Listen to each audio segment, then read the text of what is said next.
Bismillahirrahmanirrahim. Chers étudiants, nous continuons avec le cours de terminologie médicale et dans cette rubrique-là, nous allons voir comment les étapes de dérivation d'un nom dérivé arabe avec un concept dérivé qui est lié au lieu. Donc on avait vu l'instrument, on avait vu la technique, une technique médicale. Maintenant on voit comment créer un nom arabe ou dériver un nom arabe qui véhicule le concept de lieu. Donc nous avons déjà vu le concept de lieu en français et maintenant on va l'utiliser en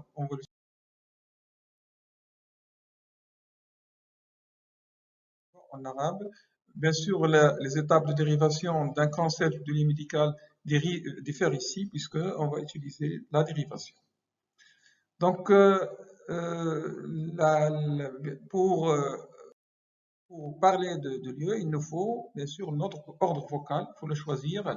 Et dans l'ordre vocal qu'on va utiliser, dont on a déjà parlé, c'est l'ordre maf'al. C'est un ordre maf'al ou maf'alah. Donc vous voyez que on peut utiliser ici la féminisation par ta marbouta. Ta marbouta, on a dit que le ta marbouta, lorsqu'on s'arrête sur la ta marbouta, on dit à la fin.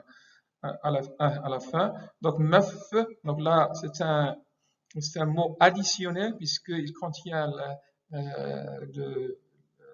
c'est un ordre vocal additionnel puisqu'il contient des lettres additionnelles qui sont ici maf, donc ça c'est le soukoun, ça c'est la fatha et ça c'est le soukoun. Maf'al ou maf'alah. Et donc, pour dériver un nom de lieu, donc tout d'abord, il suffit on va passer par des exemples. Et donc là, on va choisir une racine, toujours racine, concept de base, notre concept vocal, notre ordre vocal qui est le concept vocal qu'on veut utiliser, comment remplacer les consonnes, f, habituel de l'ordre vocal de référence et comment on va obtenir le mot dérivé avec le concept dérivé. Et donc, vous avez tout d'abord donc on a dit donc vous avez tout d'abord trois lettres trois consonnes de notre racine f, so, la, et le f, so, la, il fait allusion au concept de base qui est articulation. Articulation. Donc tout ce qui est lié à articulation, il suffit d'utiliser cette racine pour créer l'instrument, pour créer le technique, pour créer la maladie, pour créer le lieu. Donc là, ici, on va créer le lieu. Et donc, pour créer le lieu, bien sûr, on met notre ordre vocal habituel qui est lié au lieu, qui est maf, ma, f, donc la soukoun f, a, donc c'est la fatha avec la lettre a, et le soukoun à la fin. Donc, maf'al. Donc, il suffit. Donc, le concept vocal qui est lié par cet ordre vocal, c'est le concept de lieu. Et donc, il faut remplacer les lettres f, l par les consonnes des racines. Et donc, on obtient maf, puisque c'est la même lettre f, et sa, donc maf, sa, le soukoun à la fin. Donc, vous avez le nom le mot dérivé qu'on va obtenir, c'est mafsal. Mafsal, c'est quoi mafsal? C'est articulation. C'est articulation. Articulation. Donc, ici, il n'y a pas de suffixe lié au lieu en français correspondant. C'est juste un nom qui est lié au verbe articuler. Le corps, c'est articule, et yon veut dire un nom. Un nom. Donc c'est un nom qui est lié à l'articulation. Mais en arabe, lorsqu'on va utiliser mafsal, là c'est l'ordre vocal maf'al, on va vraiment désigner le lieu. Et donc l'articulation, c'est le lieu où s'articule deux os. Parce que vous avez deux os qui s'articulent au niveau d'un lieu qui s'appelle l'articulation. L'articulation. Maintenant, on va voir quelques applications quelques applications de la lettre de l'ordre vocal mafsal. Donc, il faut connaître ces exemples de lieux en arabe au niveau médical. Donc vous avez maqaran,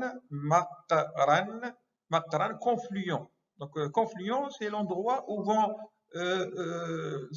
se joindre, confluer, soit des vaisseaux, soit des nerfs. Donc là, lorsque deux vaisseaux vont se rencontrer comme ça, donc là, cette zone-là, c'est un confluent. C'est un lieu de confluence. C'est un lieu de confluence, de rencontre, soit de deux vaisseaux, soit de deux nerfs. Donc lorsque le nerf va se diviser, donc là, il va se diviser au niveau du confluent. Ou bien, vous avez tout d'abord un autre nom de lieu, c'est Meshfa. Meshfa, vous avez ici là, donc là, le soukoun, on l'enlève ici, donc on ne va pas mettre le soukoun dans cette zone-là. Donc, et donc ça, c'est pour vous montrer que donc là, on ne va pas mettre de soukoun ici. Donc, Meshfa, Meshfa. L'ashfa, ça, c'est pour nos amis francophones. Dans le cours d'arabe, vous allez trouver cette lettre qui correspond à al-medda. La lettre ya, lorsqu'il est à la fin, lorsqu'il est utilisé comme medda, au lieu d'utiliser le alif comme ça, on va utiliser comme ya à la fin. Et donc, mashfa, c'est un medda ici. Et donc, on va la symboliser par la même lettre que alif, et on va dire meshfa. C'est quoi meshfa? C'est le lieu de guérison. C'est le lieu de guérison. En réalité, c'est pas uniquement la guérison, mais aussi d'hospitalisation et de traitement, de prise en charge des patients. Et donc, c'est quoi le meshfa? C'est l'hôpital.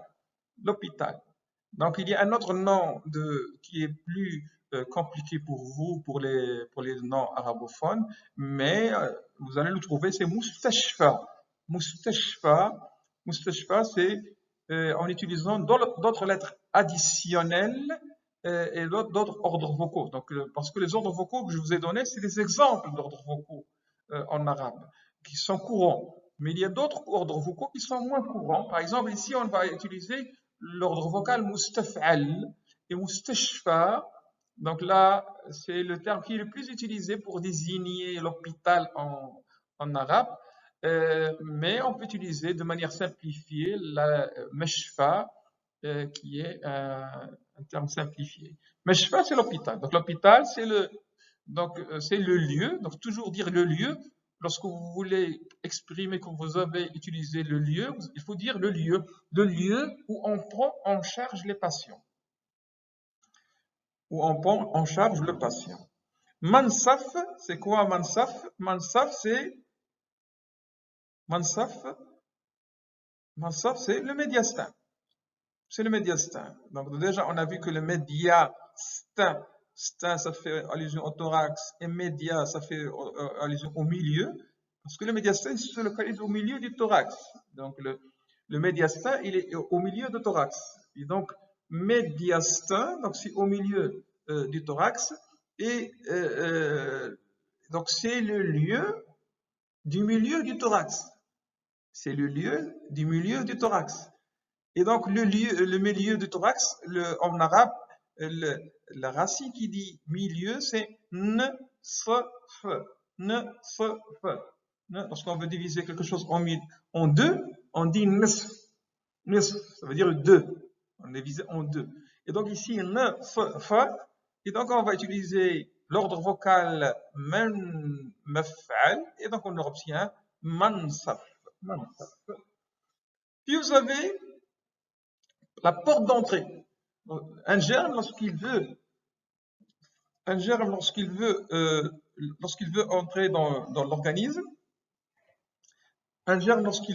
dans l'organisme, il passe par une porte d'entrée. Donc, un endroit, il va entrer. Par exemple, il peut entrer par la peau. Par exemple, le virus de corona, il va entrer par les narines, ou par les yeux, ou par les oreilles, ou par les muqueuses, ou par la bouche.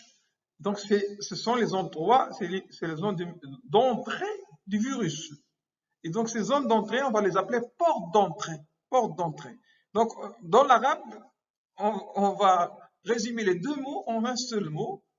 puisqu'on n'a pas cette possibilité d'utiliser entrée pour créer. On peut dire une entrée, mais c'est pas spécifique, c'est pas précis. Donc, on n'a pas besoin de dire porte, donc on enlève le terme porte et on va utiliser uniquement entrée en arabe et veut dire madkhal. Madkhal, c'est le lieu d'entrée ou la porte d'entrée. Donc, le terme porte, il est remplacé par notre ordre vocal, puisque l'ordre vocal nous dit que c'est un lieu. L'ordre d'entrée, la porte d'entrée, c'est madkhal.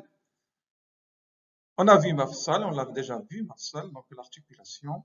Maintenant, on va voir salle d'autopsie. L'autopsie, c'est quoi l'autopsie? C'est lorsque quelqu'un décède, on veut savoir de quoi il est mort. Ça entre dans le cadre de ce qu'on appelle la médecine légale, donc la médecine légale, qu'est-ce qu'on fait? Donc s'il y a un malade mort, il est décédé, et on veut savoir de quoi il est décédé, on a besoin de faire une autopsie. Donc on voit le corps de la personne pour chercher, et c'est l'équivalent d'une petite dissection, c'est-à-dire qu'on peut ouvrir quelques parties de l'organisme, et le voir, est-ce que il est tombé, est-ce il a des traces de coups, est-ce qu'il a des traces de balles, est-ce qu'il y a des traces de couteau, ou est-ce qu'il y a des produits de traces d'intoxication? Et donc tout ça, c'est ce qu'on appelle l'autopsie. Et la salle où on va faire l'autopsie s'appelle une salle d'autopsie. Donc on n'a pas de terme qui dérive d'autopsie, donc comme lieu. Et donc en arabe, autopsie veut dire le تشريح. Donc, on va faire une تشريح. تشريح جنائي. On va parler juste de تشريح. Donc, c'est lié à l'anatomie. C'est comme si on va faire une section dans le cadre de l'anatomie. Et donc, nos racines seront, notre racine sera ch, re, ha. Ch, re, ha. Donc, il suffit de remplacer, d'utiliser notre vocal maf'al. Ici, on va utiliser le t marbouta, donc le féminin. Et on va dire mashraha, mashraha, mashraha, mashraha. Donc la mashraha, c'est quoi? C'est la salle d'autopsie des patients.